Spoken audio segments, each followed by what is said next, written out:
to, I forgot whether we mentioned that, but we will have a question and answer session after the talk, after the break.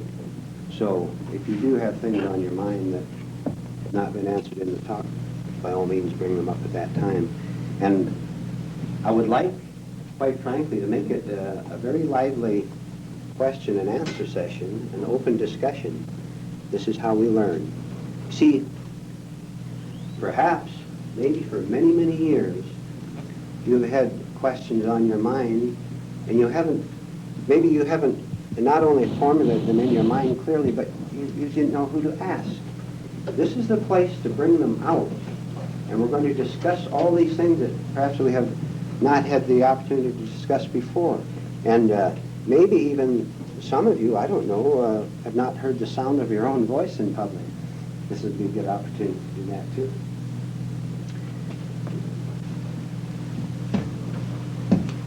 In the years in discussing these things and in writing books, probably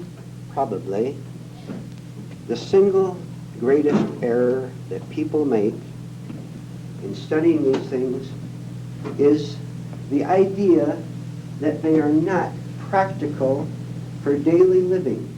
And this is a tremendous mistake. You know, you think with me now. Think of what you consider to be practical in your life. And then ask yourself whether what you have called practical, see, this is very, very deep self-exploration here today. You have to do a lot of the work yourself. You ask yourself whether what you have considered practical up to this point in your life has given you what you really want deep down inside. And I think you do sense what you want inside. And shall I number a few of them? Because we all want the same thing. We want to be able to get up in the morning without being afraid of all these things that in the past have maybe bothered us, going down to work and being under tension at work. Perhaps wondering about our health. This is a personal thing which you can think about as we talk along here. And I will tell you that you do not have, and this is not, I'm not speaking idealistically, and I'm not giving a sermon. I'm not telling you pretty things. But I will tell you that you do not have a problem or a conflict or a question which cannot be not only solved, but completely solved and forever solved. Now, if this sounds too good to be true, you just listen very carefully tonight to the things we're going to go into. And then you change your mind about this. Because when certain basic facts about who you are understood, the whole haunted house collapses. And if you tear down the haunted house, there's no room for any ghosts at all, is there? See? And it will do you no good, or me any good, to chase them out one at a time, because you never get to the end of it. You clear out one room and it goes into another room. You know what I'm getting at. You solve one problem and you run right into another. Or what you think have solved the problem has created two more. Perhaps I'm lonely. I'll get married or I'll get new friends, and I find out that it actually does nothing for my loneliness except to cover it up for a short period of time. And then to my great horror, I find out that I'm in a greater mess than I was before. See, some of you are smiling. So tonight, what we're going to do is really study one single situation. And by understanding that, the entire structure collapses, not overnight, but you can go as fast as you want to go. What does the haunted house consist of? It started to be built when you were born, when I was born, and when society as a whole, and unfortunately but true, our own parents, and newspaper headlines, and these thousands of influences started to tell us who we are.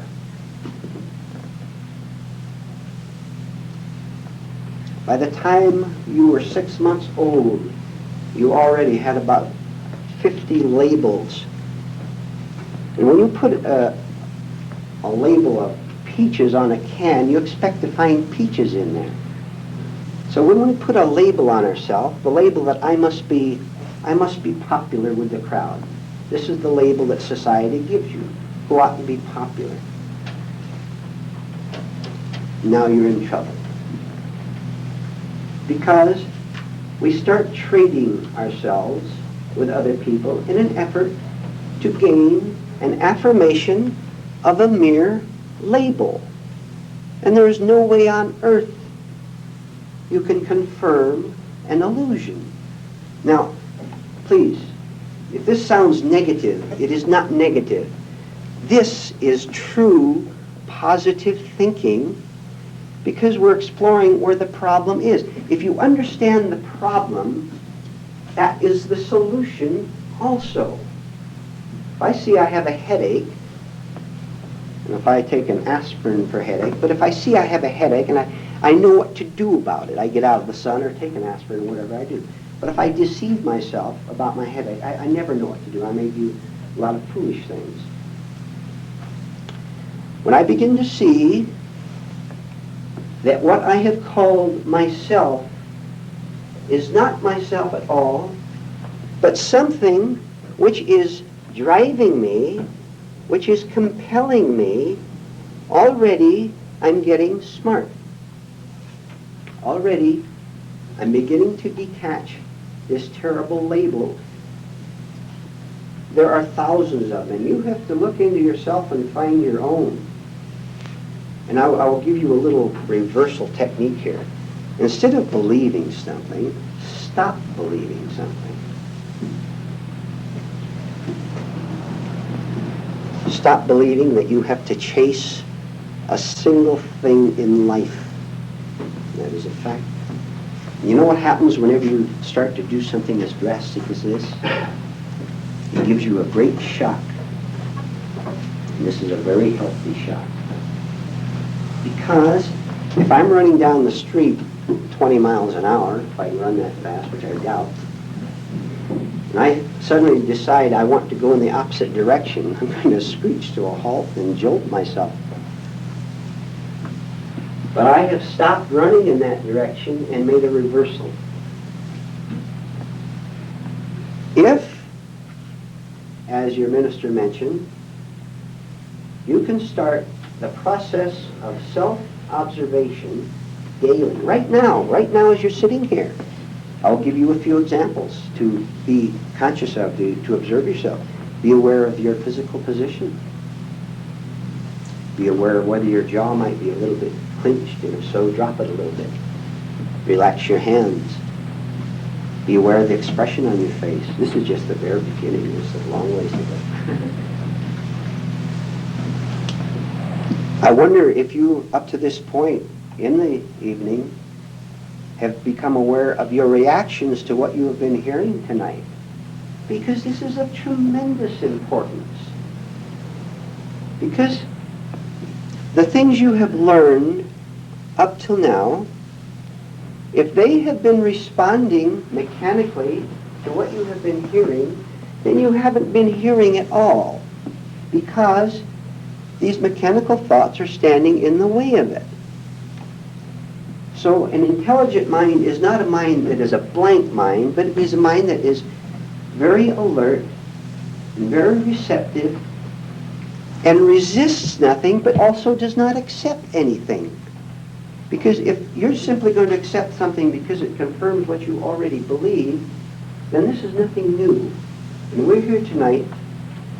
If we could get just one ounce of newness, we have scored a great success. So So if you've observed yourself up to this point, you've maybe seen a label or two, an image or two. See, you do not control images or mechanical thoughts, nor do I, but rather they control us. But we're so unaware of why we say a certain thing to a person because we never question whether it's necessary to say this or behave that way. All right. As a broad example, you ask yourself whether this has happened to you today. As a broad example, you ask yourself whether you have been negative in any way at all since this morning. You know what it means to be negative, don't you? You ask yourself if you have been negative. Now, let's say, for example, at 10 o'clock, some little thing that happened, what? The paper boy got the paper wet, so you couldn't read the sports page. You name it. Did you at that time question whether it was necessary to become distressed or upset over the occurrence? You think this is a small thing. If I can see one little mechanical response in me that punishes me, if I see clearly that when I am negative, when I am upset, when I'm distressed, when I'm resentful, when I'm angry, if I see that it punishes me, I stop. Because no human being on earth has ever consciously punished himself. Never. I'll give you one of my favorite phrases, and maybe it'll become one of your favorite ones too. I want you to start thinking and connecting properly the idea of self-defeating behavior. Self-defeating behavior is anything that is, one, mechanical. It is anything that goes against your true interests. It is anything that spreads itself, that radiates itself, that harms another person. When I have seen all this, even once, and begin to work real hard on myself, I begin to come into another area. See, we have to go real fast on these things. We're hitting highlights, but during the questions, we'll cover some of them. When I see that I am divided against myself by being negative, I now see what the problem is. Having seen the problem, and having read some good books, and discuss these things with other people who are interested in them, sooner or later I will come across something of great importance. That isn't a strong enough word. Incredible importance. And when you see this, instead of walking toward self-change, toward self-newness, you will fly. And I will give it to you as a word, and then we'll connect it a little bit to what we've talked about so far. When I begin to see what it means to be self-unified, when I am one person with myself, and I'm not divided into this choice and that choice, which used to drive me mad before I got into these things and found out that I don't have to be driven by choices. See, when you have choice, when you choose, I'm not talking about choice between a blue tie and a red tie, or a Buick and a Cadillac. Cadillac's more expensive. I'm talking about psychological choice, where we think that choosing this person to be in our life, or choosing this way of living, will make us happy, because it won't. When I begin to see that I am divided and thinking that something outside of myself can save me, I begin to, this isn't quite the right word, but I begin to dislike being split apart. Then by connecting all this knowledge that I've gained, I begin to see that I can be a single, whole, capital W-H-O-L-E, individual. When I am one, a whole person, I have no enemies whatsoever in this world. There's no human being who can frustrate me in the slightest. You can fire me from my job after 20, 30 years, and I am not distressed. Do you believe this, by the way? You experience it. You'll write me a letter and say that's right. Let's continue. I am in conflict with nothing outside of me because I'm not in conflict with anything within me, because the two will match. If you want to know, not necessarily you, but self-work is better than unwork. If you want to know how divided a friend of yours is or a relative, observe how many conflicts he has in the outer world. And you will know, because the two will be exactly equal. If you want to know how whole, how totally healed a human being is, just observe how he behaves out in public, not in the hole. That's easy to hide. You observe how people behave in public in little things, not in big things, in little things. And when you see a person who has no enemies outwardly, he will have none inwardly. Again, the two will match. When I get tired enough of being in outer conflict and go to work on myself and end the inner conflict, I begin to end the outer. Because I find a very strange thing. I find that I never did have an opposition or an enemy out there at all. It is because I wanted this promotion, I wanted this friend, this husband, this wife, because I thought that this person, this promotion, this fame and popularity would fulfill this emptiness that I feel in here. But for heaven's sake, for 10, 20, 30 years, I have been more or less succeeding in getting the raise through the labor contract or whatever. I have been getting this pretty wife or handsome husband, and I got the better home with 3 bedrooms instead of 2, which excites me for a moment. Not much longer than that, though. Now I want 4 bedrooms.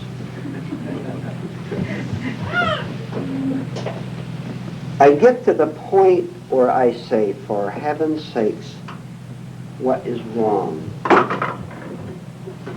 Everything I've done for all these years has done absolutely nothing for my level of true contentment, of happiness.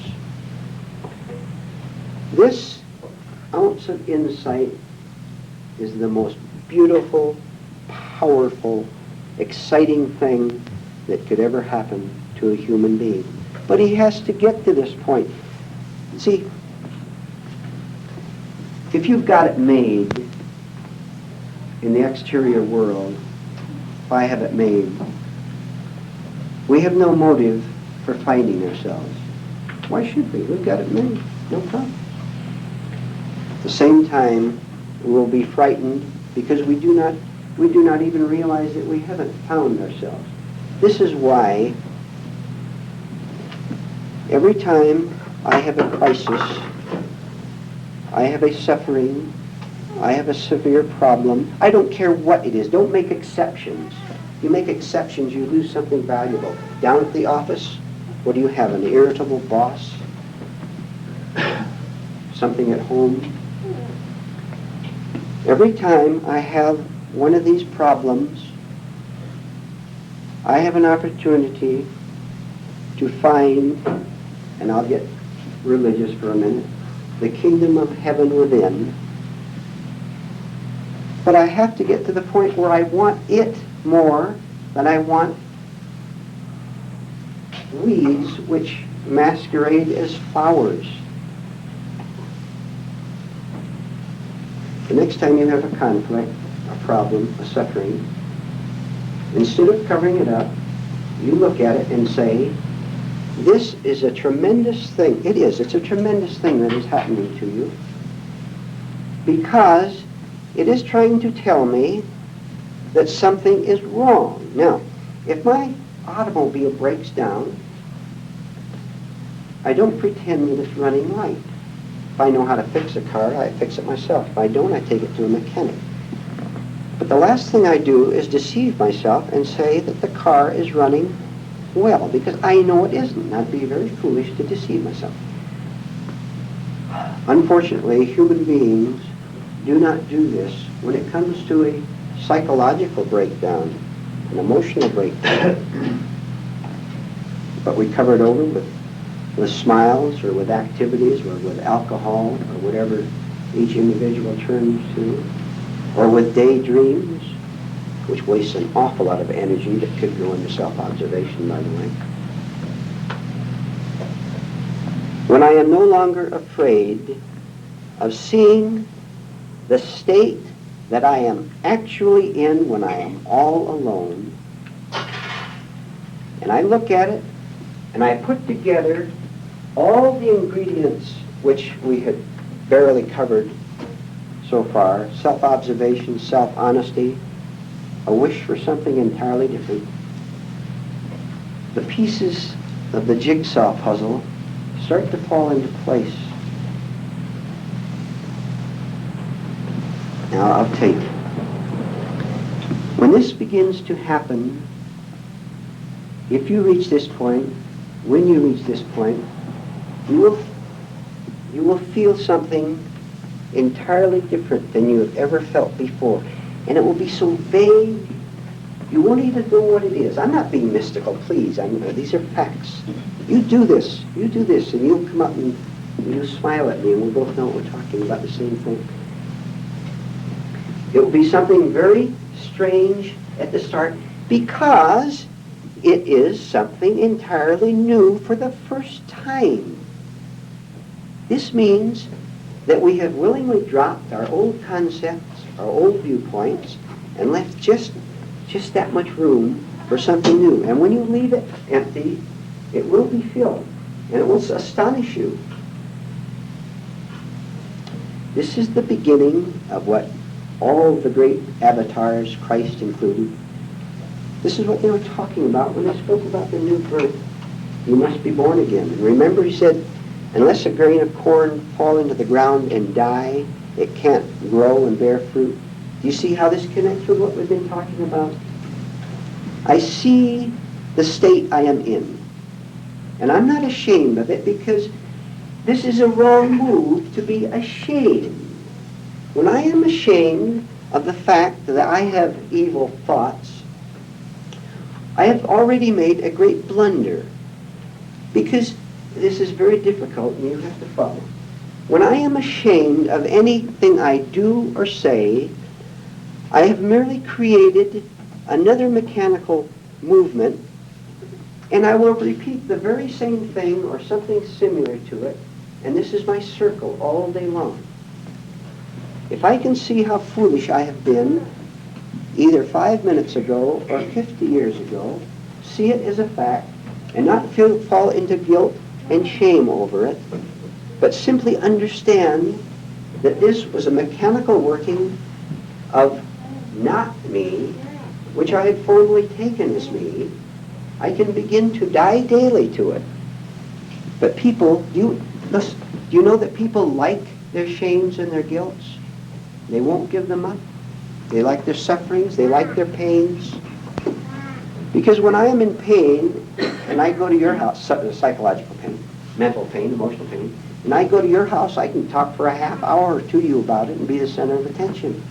And if I prefer this to dying to my pain, then I'll never find the answer.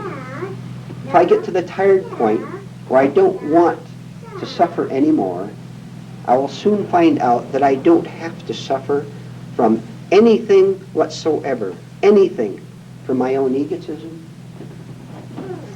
from my own attempts to be somebody. I'm going to end this real quick. I want to leave a lot of time for a discussion.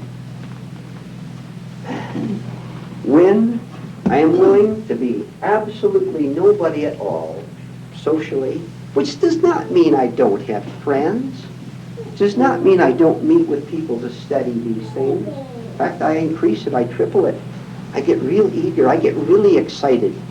I've seen something for the first time in my life. Here I am, 30, 40, 50, and it's about time I began to wake up. I'm excited.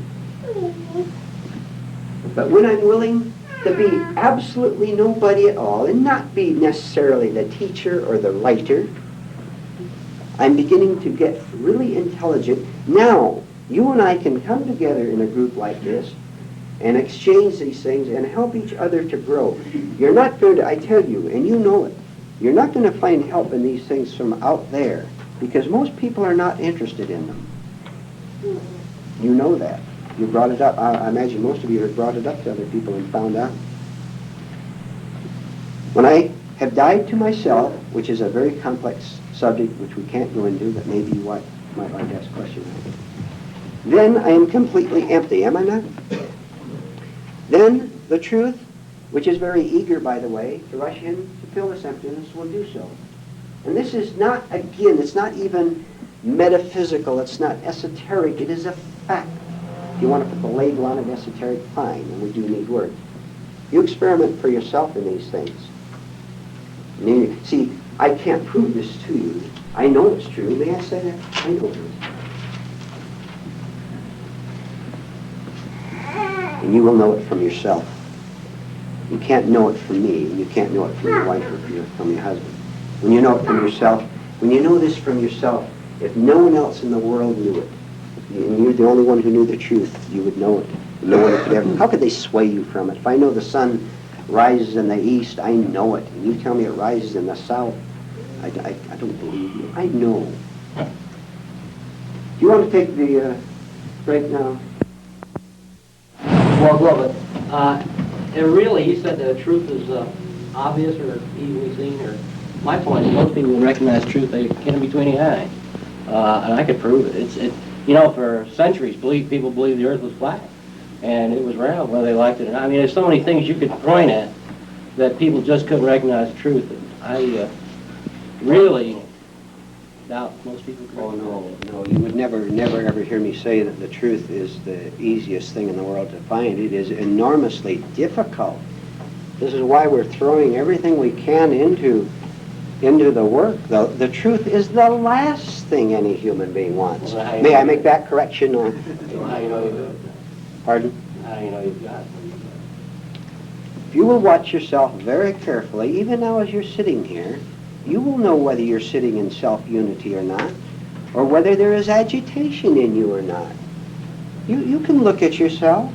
Remember a little bit earlier I asked you to be aware of yourself? Maybe your hands are tense. You'll know.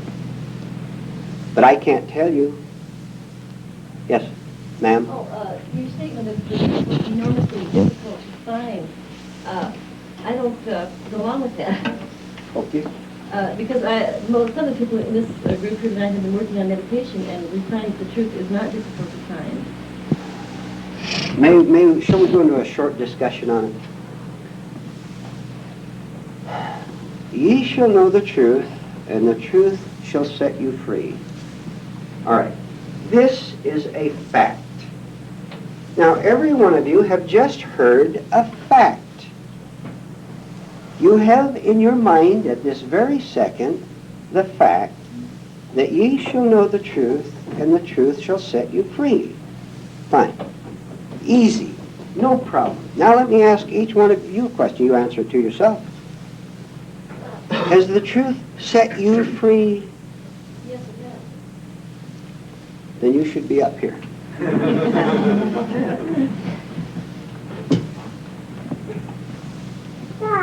Daily self-work on ourselves will show us where every day we have a new barrier, a new hurdle that we didn't know we had before.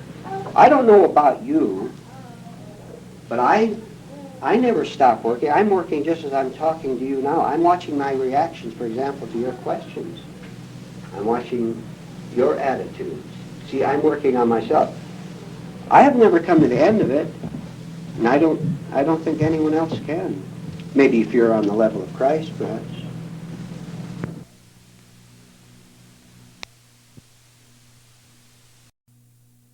And then it deserves fleeting thing.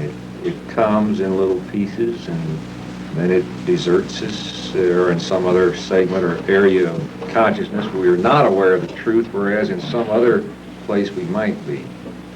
Well, the truth itself is always constant, but our vision of it Apprehension is not always so. I'll tell you, if you think of the truth simply as something which does not cause any inner disturbance in you, you will never go wrong. Do you understand? Let me get very emotional for a minute.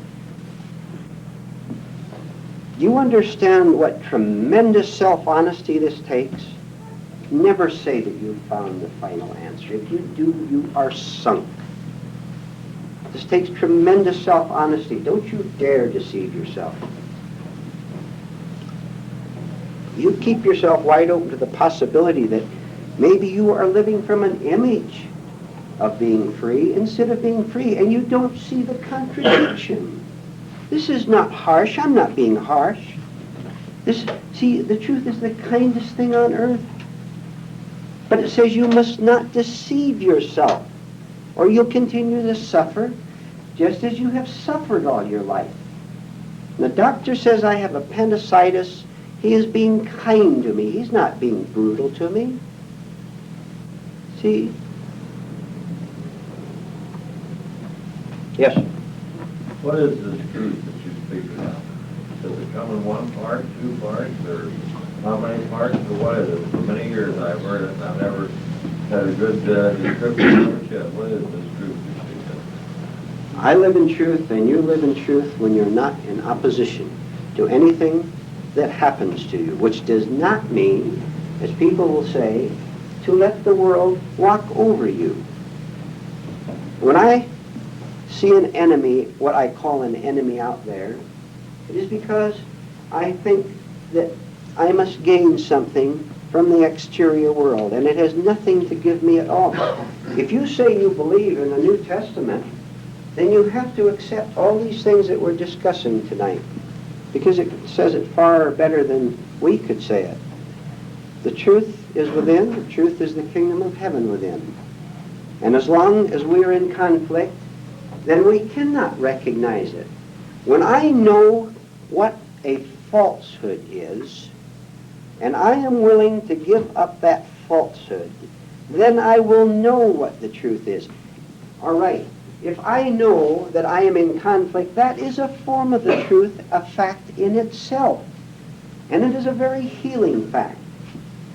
But if I am living in unconscious images of being happy, which the vast majority of human beings are doing, I have deceived myself, and I will pay the price. I said before, and I will repeat, please, whatever you do, get tired of paying the price of self-deception. And don't let other people deceive you, and they won't when you know. Then the people that you're talking with about these things will be your true friends. Yes, sir. And then the lady. I'm awfully new at this, Yes. like this, thinking about all this stuff. But maybe the answer to some of these questions are that I found when I find a truth, I know it. But it's before you can really take time to get a lot of satisfaction out of it, 10 more ideas pop into your head that right off the bat you're off seeking another answer to that again. It's not just one simple truth that answers all the questions. But each one opens up 10 more avenues that you have to start seeking again. The gentleman stated, if I have this correctly, that the longer you work, the more questions you have. All right. And this is a wonderful thing. The person who never questions is dead, spiritually and psychologically. This is why we're here, not to sit here and be saints, but to find out that we're not saints. You understand? But to start to ask questions of ourselves and find out Look, don't conquer the world. You conquer one little corner of it to start with, and you will conquer the world, because the world isn't outside of you, by the way. It is and it isn't. You take some little disappointment, and you work on this according to the principles we've been discussing. You say to yourself, the next, take a little disappointment. First, be aware of it. You have to see it. You can't change anything you don't see. If you see it, I was disappointed, see it deeply, see it fully. And then say, I don't like feeling disappointed because I recognize this as a negative feeling, a self-punishing feeling.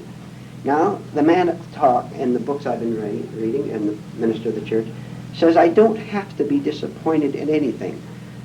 Now, I've never experienced this, but I'm going to try it just on this little thing. I expected a letter from Aunt Margaret in Iowa because it had some important news for me. It didn't come. I'm disappointed.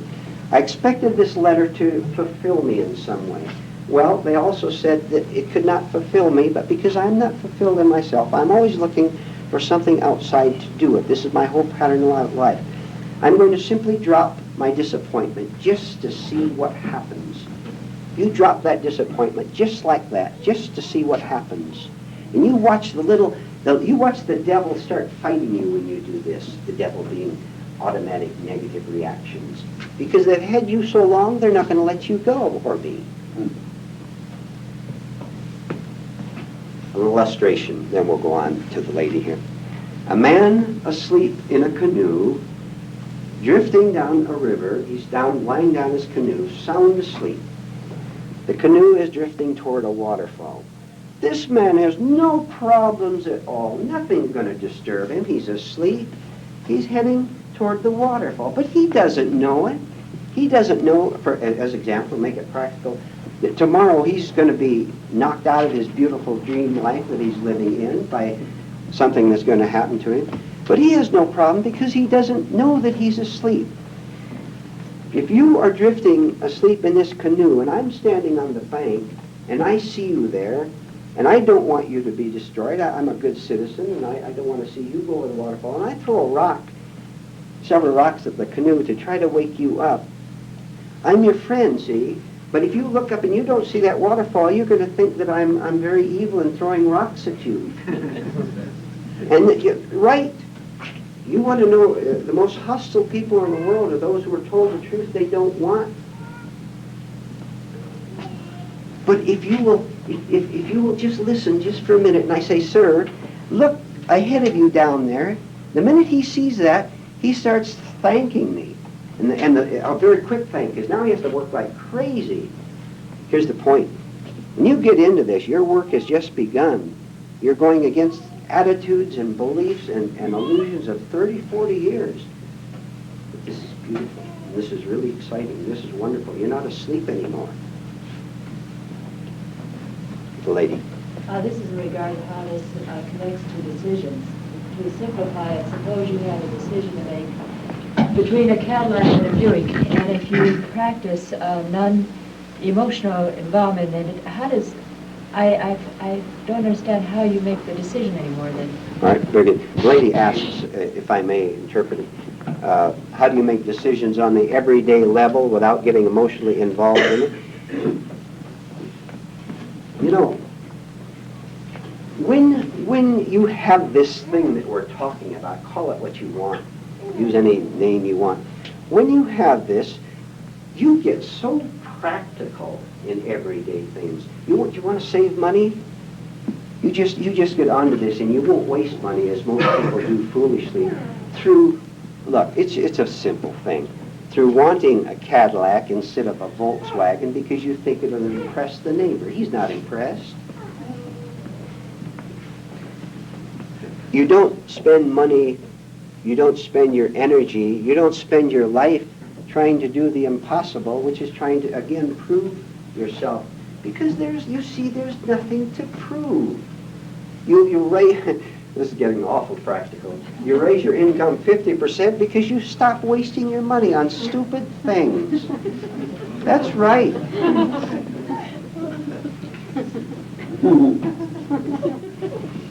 You stop and, just briefly, you stop and look at the insanity of this world.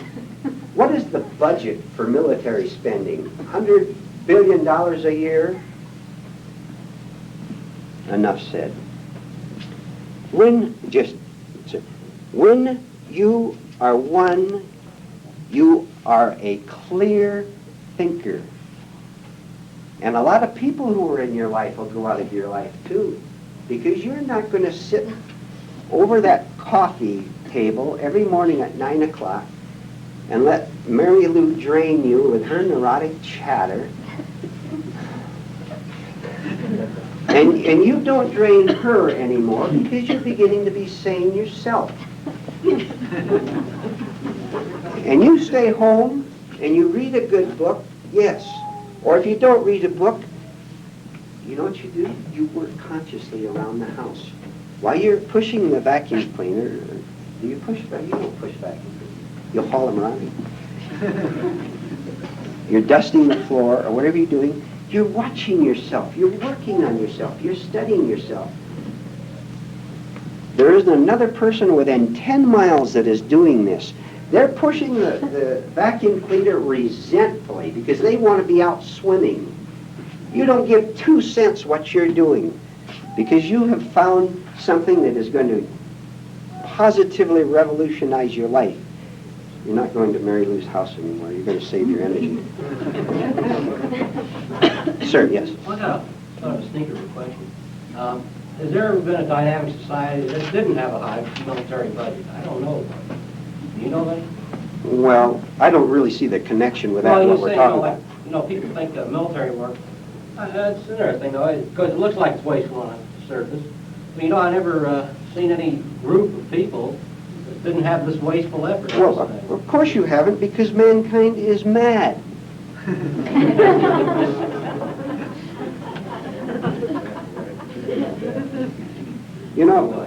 May I add one point, then we'll come to you. Remember you said this is intensely practical? You look at your headlines tonight, you look at the news tomorrow, and you see what kind of a world you're living in. When you have found yourself, and I wish there were more phrases, but we have to stick to certain ones. When you have found yourself, you are no longer contributing to that madness, to that insanity. You cease to give to it. And every time you do, you are now doing something for man that nobody else ever does. Look, giving people higher pensions, getting a new nursery for the local school, and on and on and on, only changes the arrangement of the misery. Because this is mechanical thinking which changes nothing. And all the people down there at the school or wherever are not going to change. Don't you see this? You have to be all alone. And that's all that matters. You say, well, we got to save the world. You're not going to save the world until you are sane yourself. I have to have mental health before I can give you 1 ounce. I don't care if I have a dozen titles on the wall saying that I'm a psychiatrist or whatever. I have to be a sane human being. And I have to give up a lot of things too. I have to give up the vanity of being the man with the title on the wall, and I have to give up wanting that $50 an hour from you. And if I will die to enough things, I'll be a sane human being, and I won't care 2 cents whether I get 5 cents an hour or not. Yes, sir. Could you explain that dying to yourself? The question was, please explain the idea of dying to ourselves. Let's follow it step by step, real clearly, and then see the answer to it. I'll take myself as an example. When I was born, society started giving me ideas about my identity. Some of them very mechanical. The political party that my father belonged to, the fraternal organization, the kind of a person that I am. I was told that I should be a kind person, which in itself is right. That's not wrong, obviously, to be a kind person. But because we are born with a capacity for distorting everything we hear, instead of living from our original pure nature, we start to overlay it with self-flattering labels. Therefore, I become a person who does good things. I give money to the Salvation Army, and I help down at the nursery, and my sister needs a home, so I give her a home. And all these images are giving, all these acts that I do are giving me ego gratification. At the same time, I'm in contradiction, because maybe I really didn't want to give that money to the Salvation Army, but they made me feel guilty. And I didn't want to feel guilty, and I also had an image of being generous, so I gave the money. I hope I'm not ruining the collection next week. Right. So I'm living from images, but I don't know it. I don't know I'm living from images, but I can feel the pain of it. If I am in pain, I am living from an image and not from a reality. Now we come to your question. When I can see that I am suffering, I can always safely say, I am living from a false idea about myself, which is merely an idea and not a reality. But I'm getting such gratification and maybe such rewards. Maybe I'm getting famous by my charity work or whatever. And this gives me such ego gratification that I don't want to give it up. But I'm tired and I want to give it up. I don't want to suffer anymore. I begin to see that I have to die to all my labels, all my images, all the flatterings, and incidentally, I don't exchange flattery anymore with people. We exchange flattery in order to keep each other in prison. I have to stop, which means I have to give up getting flattery from you, but I'm willing now. And this is it, as far as I'm going. This puts me in a crisis now, because I don't know who I am anymore. I was generous. I was a Republican. I was a leader of the club. I'm a live wire. I'm a young, attractive person. I'm desirable. On and on and on. When I die to all these labels I have and become nothing and become nobody, now I am sane. I am free. Now I operate perfectly with the outer world and in no conflict with it at all, because I have set up no demands out there from the boss, from you, because I am already fulfilled. Then, when I go to the office in the morning, when I go down and repair the trucks, or whatever I do for a living, I do it without neurosis, without resentment, without conflict. And I go to work in order to earn money to put bread on the table, because if I don't have bread, I'll starve to death, and I don't want to starve to death. So I earn bread, money for bread. But I do it as a whole human being, and not as a sick human being, as I was for 30 or 40 years. When I see the state I am in, I can begin to die to it. But I must see it very clearly, and the more shocked I am, the more humiliated I am by seeing my state, the better it is. To see the faults is to begin to see the truth. Yes? Well, isn't more that's the situation then, Vernon, where, like I'm a salesman, and you seek ego gratification to being, one of the top men. You Right. want recognition, you want this, you want that. You don't get it, you're disappointed. Right. And therefore, the old cycle goes. Yes, that's a good example. This is what we're talking. May I ask you a question? Do you want to operate happily, truly happily, in your relations with the exterior world? If this is what you want, you can have it. Through these teachings, through what we're talking about, through these other things you're getting here in these group meetings, you can have it. But you have to go through a crisis and be willing to go through it. And you have to be willing to bear what at first we call insults to my good name, to my good nature. See, Christ never flattered anyone, and he didn't hurt anybody. He told the truth. He threw out the seed, and he said, this is it.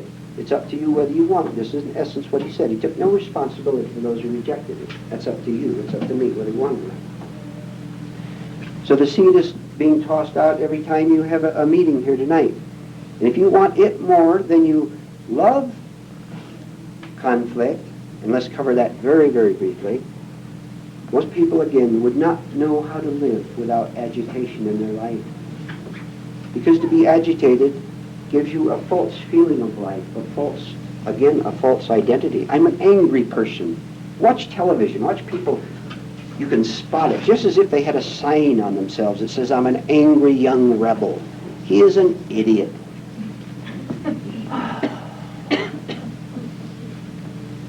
Let's go on.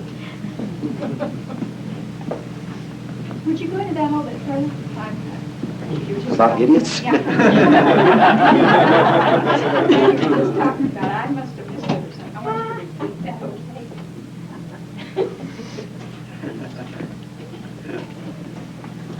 We'll approach it a little differently. See, you have to work. I can't do it for you. When I don't have to prove a thing, when I am willing to be alone if necessary, which is not necessary, but if necessary, when I am willing to lose everything I have for the sake of truth, I am absolutely alone and empty. And this does not mean I can't have a wife or husband. Don't. It means I am not sacrificing my integrity to my wife or husband in order to hold them. I'm not going to smile when I really don't feel like smiling. I'm going to see myself as I am, that I have resentment toward you because I've been sacrificing myself to you all these years.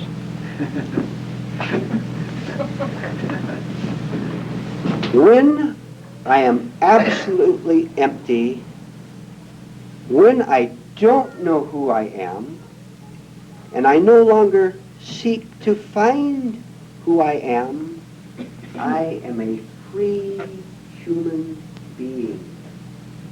Then, in my relationship with you, as far as I'm concerned, it will be a true relationship instead of one where I am wondering whether you like me or not, or whether you approve of me or not, or whether you're going to continue to like me or not.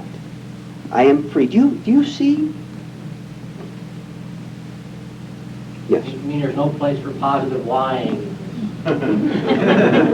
Well, by positive lying, I think it's real. I mean, go up to somebody. I mean, a lot of people are sort of jerky or whatnot. You say, well, it's blown and all that. You're a nice person, but you probably think the same as me. But don't you think it makes it easier? I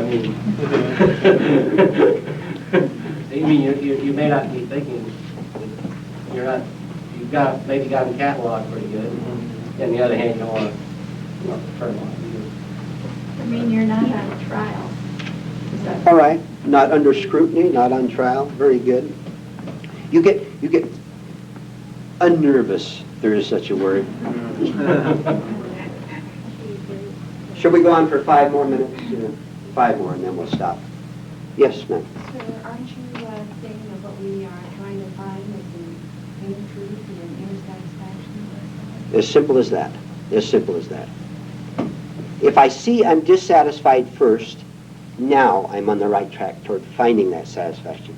If I'm deceiving myself and think I have it made, I'll never find it because I'm mistaking weeds for flowers. And if I can just watch and see how I resent truth sometimes, not necessarily in here, if I resent little lessons that life is trying to teach me, that is helpful. Then what you're saying, in fact, is that these little affirmations that we kid ourselves with, if they are in conflict with our true self, what we are, then this is idiotic. If they are truly in conflict, yes. Most of them are. All right, but very briefly, any statement of knowledge that is true in fact is fine. For heaven's sake, help your thinking by reducing these truths into as short a sentence as you can, and do tell them to yourself, not mechanically, but consciously. For example, here's a positive thought. Today I will observe myself as I am, and try to see myself as I am, not as I imagine myself to be. That's a little long. Try to reduce it. I'm going to observe myself today. You see a lot of interesting things, and a lot of this is the beginning of health, of new health. The beginning of the ending of an awful lot of problems and an awful lot of habits. And then you won't be afraid of death. If I can add that. One thing I'd like to make a statement, Vernon, the one statement you made in your one book about the fact, don't worry about results. When you're a salesman, you're always going out and worrying about, well, is the guy going to buy my product? And then you find out, you can convince yourself it's not important what you do or do not make a sale. You're just doing your job and do it the best of your knowledge. Right. Then you find out you're much more successful because you aren't concerned about the results. Right, you're not wasting energy on it. And there's something very, very deep behind that, which I'll go into very briefly. When I make a demand on the outer world to match my desire, I am afraid already I've made a wrong move. Because again, I think that getting the extra sale, or whatever it might be, will affirm something in me, and it will do nothing of the sort. What it will do is get me deeper into the trap, because I'll get a thrill over it. I can hardly wait to tell my wife that I made a $10,000 commission last week. And I get real excited over it.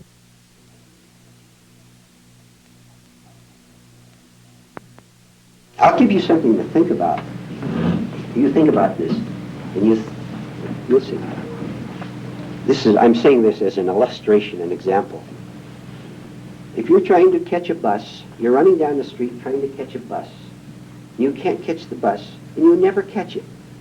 I will tell you how to solve the problem if you can never catch the bus. You connect this. This is an illustration. You understand? You are just as much the bus you're trying to catch as you are the person trying to catch the bus.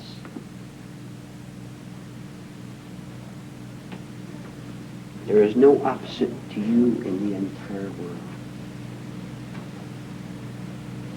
Then you stop trying to catch the bus because you are the bus. You put the two together. I think we better quit with that.